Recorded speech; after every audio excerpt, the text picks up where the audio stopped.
We started seeing debris and hearing sounds, so we kind of thought it was a tornado or something like that. And then my daughter said, "What is that?" And then we saw a car coming on down to the street. Breaking tonight, a deadly crash in Jacksonville, shutting down traffic in the area for hours.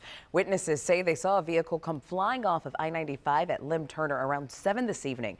Thanks so much for joining us tonight. I'm Channing Curtis. Florida Highway Patrol is now investigating exactly what happened. Tonight, our Zach Wilcox is joining us live from where it happened. And Zach, you even spoke to the witness who called 911.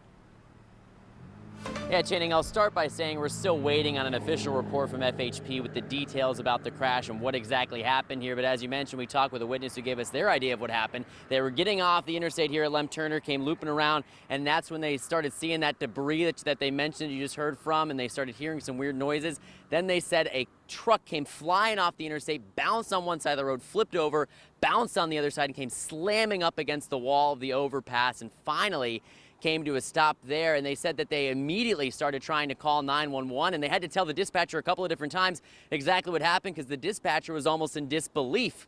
They had to just keep saying the truck simply fell off the interstate, and they were so taken by seeing that shocking image of that truck up against the wall that then they looked over and noticed that there seemed to be a person lying in the road. So FHP is still investigating this. They did say that it was a deadly crash, and that 911 caller mentioned JSO came in here quickly. FHP came in here quickly. They shut the road down. They've been investigating for hours now. They shut down some of the off ramps, and as they're watching that investigation, those witnesses told me that it really started to settle in on them that they were so relieved that they saw the truck crash in front of them rather than on top of them.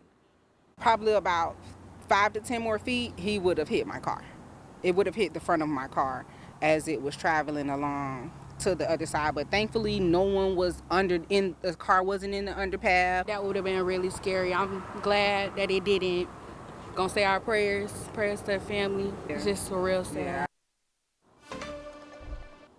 So you just heard from the Kennebrew family there, and they mentioned that they were stuck by the traffic or the road closure for a little while here, but finally were able to leave as it started to break up a little bit and get home and start processing what they witnessed today. And as you mentioned, the crash happened around 7 o'clock. Here we are 4 hours later. They're still out here. They're still investigating. We've watched these tow trucks trying to get the truck out of here. They did reopen Norwood heading southbound, but there's still a closure going northbound on Lem Turner, and then also the 2 off ramps coming off of 95. So there's a really big crash here and a lot of work going into cleaning this up and investigating. On the north side, Zach Wilcox, First Coast News, on your side.